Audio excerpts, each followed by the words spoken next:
Kraskadan oldin shunaqa upakovka qilib olishibdi. Joninglar sog' bo'lsin, ustalar. Navbatdagi xonadonimizni oshxona qismidamiz.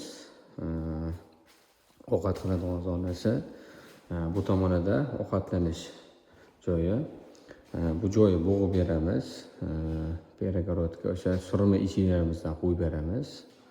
Surma eshigini asosan bunaqa joyda past qismini kafel terilsa yaxshi bo'ladi. Kafel ustiga bez parogli yo kichkinagina 1,5 millimetrli parogimiz bor, o'shandan qo'yib beramiz.